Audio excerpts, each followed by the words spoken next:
दोबारा TTP ने जो हमारे एक सो कॉल्ड दोस्त मुल्क में पनाह लिए हुए है, उसने पाकिस्तान के खिलाफ ऐलान जंग कर दिया। चलते हैं आज की हमारी सबसे पहली ब्रेकिंग न्यूज़ की तरफ। वो ये है कि अफ़गानिस्तान के हुक्मरान हैबतुल्लाह ने इमरान खान साहब की हिमायत का ऐलान कर दिया है और उन्होंने अपना एक वफद 5 रुकनी वफद जो है वो इमरान खान साहब के साथ मुलाकात करने के लिए भेजा। अमेरिका इस खिते में रहना चाहता है और इस खिते में दबाव अपना रखना चाहता है। अब वो दबाव रखना चाहता है पाकिस्तान पर। अगर आपको अपनी जान का ख़तरा है, आप हमें सिर्फ वो नाम बता दें कि चाहे वो कोई भी शख्स हो, कहीं भी बैठा हो दुनिया में, हम उससे निपट लेंगे। उन्होंने साफ साफ कहा कि अगर आपको पाकिस्तान के आर्मी चीफ मिनिस्ट्री से और नवाज शरीफ से जो बाहर बैठा हुआ है लंदन में उससे, या पाकिस्तान के किसी भी डिपार्टमेंट के किसी भी ऑफिसर से, किसी भी ओहदे पे वो बैठा हुआ है, हमें सिर्फ आप उसका नाम बता दें, हम उससे खुद ही निपट लेंगे। हमारी डायलेमा ही इस वक्त सबसे बड़ा पाकिस्तान का ये बना हुआ है और आज़ाद कश्मीर को मैं इंक्लूड करूंगा कि हम लोगों को उनका हक नहीं देना चाहते। डेवलपमेंट क्यों नहीं करते? आज़ाद कश्मीर की हम बात करते हैं, हम डेवलपमेंट क्यों नहीं करते हैं वहाँ? इस ग्राउंड में जितने लोग हैं ना, जिसकी जेब में 100 से कम है ना, उसने दुबई जाना है। क्यों? कमाने दुबई। और इंडिया में जिसके पास रिजर्व है ना, उसने दुबई जाना है। क्यों? भला इन्वेस्टमेंट करने। उनको उनसे पैसा नहीं चाहिए, वो लेकर आएंगे, हम जाके उनकी इकॉनमी से कमा के घर भेजेंगे, हम उनके लिए लॉस हैं। मुशर्रफ तो एक ऐसे फ्रॉड थे जो पाकिस्तान की तारीख में अगर किसी को बहुत ही बुरे लफ्जों में याद किया जाएगा तो वो शख्स थे। अमेरिका का गुलाम बना के चले गए हम। नमस्कार दोस्तों, स्वागत है आप लोग का INL न्यूज़ के एक और नए वीडियो में। दोस्तों एक बहुत बड़ी न्यूज़ है और न्यूज़ ये है कि जो अफ़गानिस्तान की गवर्नमेंट है, यानी कि जो अफ़गानिस्तान तालिबान की गवर्नमेंट है, और हालांकि ये न्यूज़ कितनी सच है अभी उसकी कोई नहीं है, क्योंकि एक फर्स्ट ही वीडियो मैंने देखा था जो कि इसीलिए मैंने आपके सामने लाया।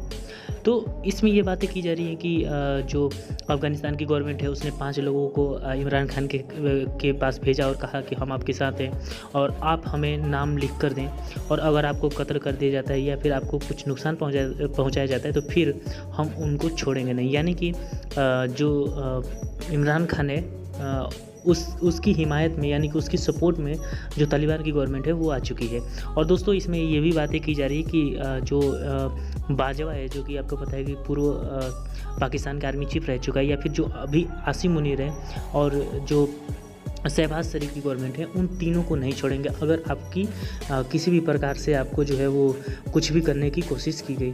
तो ये सब बातें को देखकर ये बात समझ में आती है कि कुछ ना कुछ पाकिस्तान में आने वाले दिनों में बड़ा होने वाला है, क्योंकि अफ़गानिस्तान का इस तरीके से पाकिस्तान के अंदर मुदाखलत करना और आर्मी चीफ को सीधा धमकी देना कि अगर आपको कुछ होता है तो हम आर्मी चीफ को छोड़ेंगे नहीं, ये बहुत बड़ी बात होती है किसी भी देश के लिए। तो चलिए वीडियो में चलते हैं, देखते हैं कि पाकिस्तानी मीडिया का इस पर क्या रिएक्शन है। अगर आपको आने वाले इलेक्शंस में जिस किस्म की हमारी हेल्प की ज़रूरत होगी उसके लिए भी तैयार हैं, और हम अपनी पूरी कोशिश करेंगे कि आपको पाकिस्तान का वज़ीर-ए-आज़म बनाया जाए। उसके लिए जो जिस किस्म की भी ज़रूरत होगी वो उसके लिए भी हम तैयार हैं।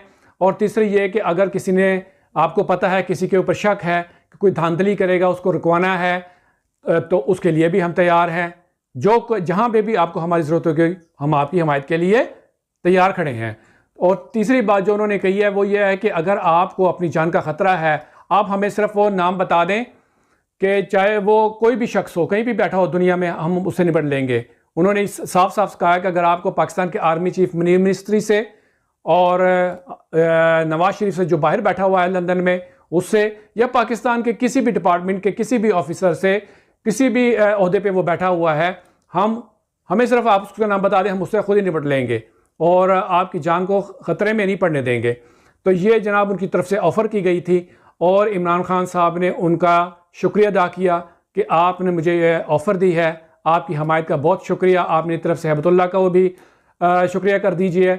और साथ साथ उन्होंने, उस वफ़द ने, 5 रुकनी वफ़द ने यह भी बताया है कि हैबतुल्लाह साहब और हमारे जो मिनिस्टर्स हैं उन्होंने आपके साबका चीफ जनरल बाजवा को आस्तीन का शाम का लक़ब दिया है, और अब वो जनरल बाजवा हमारी हिट लिस्ट पे है, जहाँ पर वो हमें मिला हम उसको उड़ा देंगे।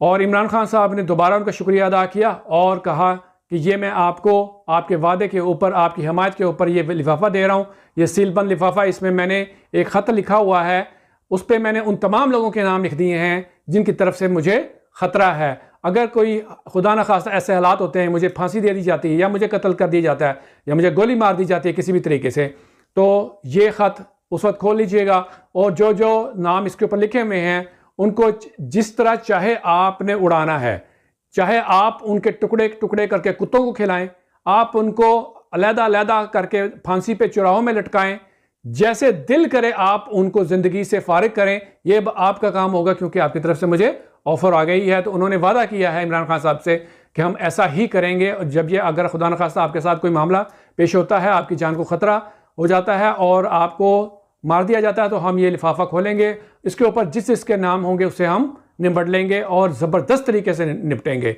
और ये इमरान साहब जब वज़ीर आज़म थे पाकिस्तान के 3-3.5 साल, उस दौरान में इमरान खान साहब ने अफ़गान मुहाजिरीन जो कि ये अफ़गान वॉर के दरमियान में यानी दौरान में वो इधर आए थे हिजरत करके, 28 लाख मुहाजिरीन थे पाकिस्तान में रहते हुए, उनके लिए इमरान खान साहब ने as a super hero leader of Pakistan उनकी रिहाइश का बंदोबस्त किया, उनको नौकरियां दी, ठीक, और बहुत से ऐसे अच्छे काम किए उन मुहाजिरीन के लिए कि वो आज भी याद रखते हैं। और ये बात हैबतुल्लाह तक पहुंचाई गई थी। अब आप खुद ही समझ लें जो हम बात नहीं करना चाहते। आगे चलते नाजरीन के ये हुआ क्या था कि ये ऑफ़र इमरान खान साहब को क्यों और कैसे दिलवाई गई, इसके पीछे कुछ पस मंज़र है, वो हम आपसे डिस्कस कर देते हैं।